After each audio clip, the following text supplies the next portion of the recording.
मसीहा गुरुजी चैनल में मैं आप सबका स्वागत करता हूं।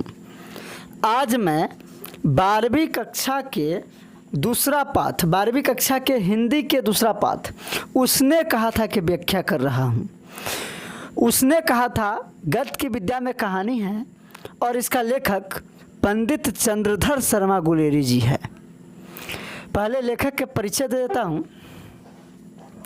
चंद्रधर शर्मा गुलेरी का जन्म 7 जुलाई 1883 को राजस्थान के जयपुर में हुआ था। उनके पिता पंडित शिवराम शास्त्री थे। गुलेरी जी ने केवल 3 कहानियाँ लिखी और उसी के बल पे वे हिंदी के अमर कहानीकार हो गए। यानी 3 ही कहानी के द्वारा वे हिंदी के बहुत बड़े कहानीकार बन गए। उनके 3 कहानियाँ देखिए, उनकी 3 कहानियाँ कौन कौन है से बता देता हूँ। बहुत इंपॉर्टेंट है। उनका 3 कहानी के नाम याद रखिएगा। सुखमय जीवन 1911 में या 1911 में जो है कि बना था। बुद्धू का कांता 1911 में या 1911 में प्रकाशित हुआ था। और तीसरा कहानी उनका उसने कहा था जो 1915 में रचित हुई थी, यानी जिसकी रचना 1915 में हुआ था। उसने कहा था उनकी अमर रचना है। यही वो कहानी है जिसके वजह से चंद्रधर शर्मा गुलेरी जी इतना प्रसिद्ध हुए। यह हिंदी कहानी के विकास में मील के पत्थर मानी जाती है। यह एक कालजयी रचना है। कालजयी रचना वह रचना होती है जो अपने समय के सामाजिक जीवन के यथार्थ वर्णन करती है। यह एक अमर प्रेम कहानी है। इस पर फिल्मकार बिमल राय ने फिल्म भी बनाया है। चंद्रधर शर्मा गुलेरी जी का मृत्यु जो है 12 सितंबर 1922 को हुआ था। याद रखिएगा, जो भी हाईलाइट्स है सब याद रखने की चीज़ें हैं। चलिए अब सारांश, अगर सारांश पूछेगा तो आप पूरा सारांश उतार दीजिएगा। हम सारांश को अच्छा तरह से व्यवस्थित किए हैं। देखिए, सारांश 2009 में पूछ भी चुका है। यह कहानी अमृतसर के भीड़ भरे बाजार में शुरू होती है, जहां 12 वर्ष का एक लड़का लहना सिंह 8 वर्ष के एक लड़की को टांगे के नीचे आने से बचाता है। लड़का यह पूछते हुए लड़की को छेड़ता है कि तेरी कुरमाई अर्थात मंगनी, सगाई भी बोलते हैं, हो गई है। लड़की धत कहकर भाग जाती है। जब लड़का पूछता है कि तेरी कुरमाई हो गई है तो लड़की धत कहकर भाग जाती है, शर्मा जाती है। इसके बाद दोनों की मुलाकात बराबर हो जाती है, कभी सब्जी वालों के यहाँ तो कभी दूध वालों के यहाँ। लड़का प्रत्येक बार यही प्रश्न करता है, यानी लड़का हर बार वही प्रश्न पूछता है कि तेरी कुरमाई हो गई है, और लड़की प्रत्येक बार यही उत्तर देती है, और लड़की हमेशा वही उत्तर देती है, धत, और चल देती है शर्मा करके। लेकिन एक दिन लड़की ने विपरीत जवाब देते हुए कहा, हाँ हो गई है। यानी एक दिन जवाब के उल्टा जवाब मिला, हाँ हो गई है। देखते नहीं यह रेशमी सालू। देखिए, मेरी शादी के पहचान हमारी ये रेशमी सालू है। लड़का के प्रेम को गहरा चोट पहुंचा। लड़का मन ही मन उस लड़की से प्रेम कर रहा था। उसके हृदय को चोट लगा। वह अपना होश खो बैठा और इधर उधर भागने लगा। भागने के चक्कर में क्या क्या गलतियाँ किया से सुनिए।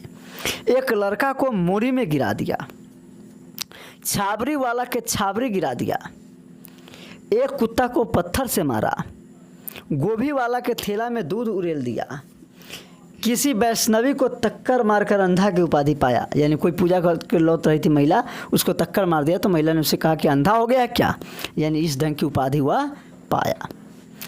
देखिए, अब कहानी अब 25 वर्ष के बाद चला जाता है। इस कहानी का जो है अब 25 वर्ष के बाद कहानी शुरू होती है। 25 वर्ष के बाद लड़का लहना सिंह ब्रिटिश सरकार के, उस समय हमारे यहाँ अंग्रेज का सरकार था, तो यहाँ अंग्रेज के ही आर्मी ऑफिसर हुआ करता था। तो अंग्रेज सरकार जो है ना, मतलब कि भारतीय के अलग अलग कैंप रखा था। तो 25 वर्ष के बाद लहना सिंह ब्रिटिश सरकार के सिख रेजिमेंट में जमादार बन गए।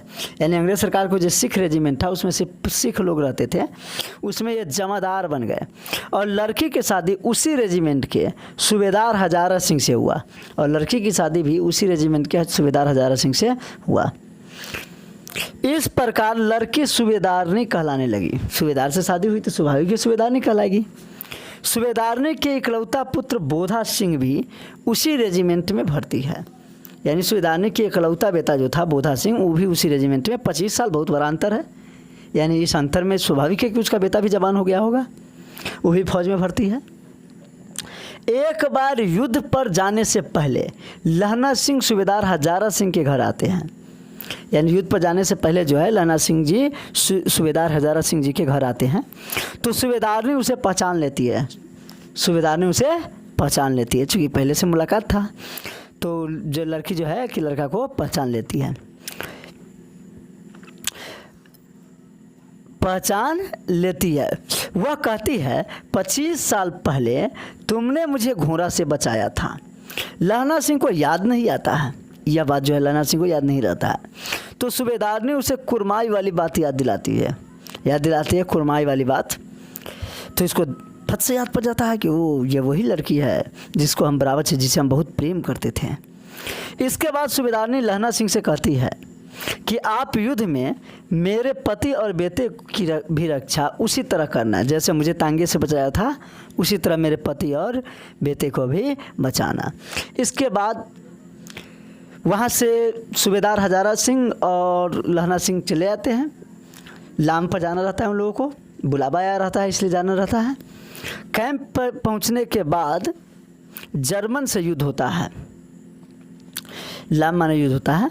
इस युद्ध में लहना सिंह सूबेदार हजारा सिंह और उसके बेटे बोधा सिंह के रक्षा करने के चक्कर में बुरी तरह घायल हो जाता है।